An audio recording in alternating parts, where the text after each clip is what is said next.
ಹರಿದ್ವಾರದಲ್ಲಿ ಗಂಗಾ ಆರತಿ ನಡೆಯುವ ಸಮಯದಲ್ಲಿ ನಾವು ಸಹ ಅಲ್ಲಿದ್ವಿ. ಗಂಗಾ ಆರತಿ ಇದು ಸಾಮಾನ್ಯವಾಗಿ ಸೂರ್ಯ ಅಸ್ತ ಸಮಯದಲ್ಲಿ ಅಥವಾ ನಂತರ ಗಂಗಾ ನದಿಯ ದಡದಲ್ಲಿ, ವಿಶೇಷವಾಗಿ ಹರಿದ್ವಾರ, ಋಷಿಕೇಶಿ ಮತ್ತು ವಾರಣಾಸಿ, ಬನಾರಸ್, ದಾಸಶ್ವೇಮೇಧ ಘಾಟ್ಗಳಲ್ಲಿ ಗಂಗಾ ಆರತಿಯನ್ನು ಅತ್ಯಂತ ವಿಜೃಂಭಣೆಯಿಂದ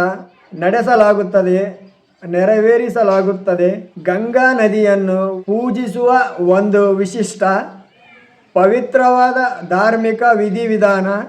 ಗಂಗಾ ಆರತಿಯಲ್ಲಿ ಸಣ್ಣ ದೀಪವನ್ನು ತೇಲುವ ತಟ್ಟೆಯಲ್ಲಿಟ್ಟು ನದಿಗೆ ಅರ್ಪಣೆ ಮಾಡುತ್ತಾರೆ, ನೀರಲ್ಲಿ ಕಳಿಸುತ್ತಾರೆ. ನದಿಗೆ ಪೂಜೆ ಮಾಡುತ್ತಾ ಗಂಗಾ ಆರತಿ ಸ್ತುತಿ ಗೀತೆಗಳ ಜೊತೆ ಆರತಿ ಹಾಡನ್ನು ಹಾಡುತ್ತಾ ಪೂಜೆ ಸಲ್ಲಿಸುತ್ತಾರೆ.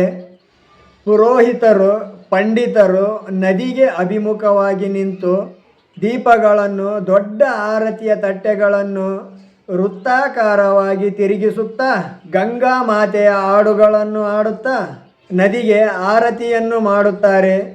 ಗಂಗಾ ಆರತಿಯಲ್ಲಿ ಸಾವಿರಾರು ದೀಪಗಳು, ಸಾಕಷ್ಟು ಮಂತ್ರಗಳು, ಬಹಳಷ್ಟು ಜನ ಭಕ್ತರು ಇರುವುದರಿಂದ ಒಂದು ಅತ್ಯಂತ ಶಕ್ತಿಯುತ ಮತ್ತು ನೋಡಲು ಮನೋಹರವಾದ, ನೋಡುಗರಿಗೆ ಆಧ್ಯಾತ್ಮಿಕವಾದ ಅನುಭವವನ್ನು ನೀಡುತ್ತದೆ.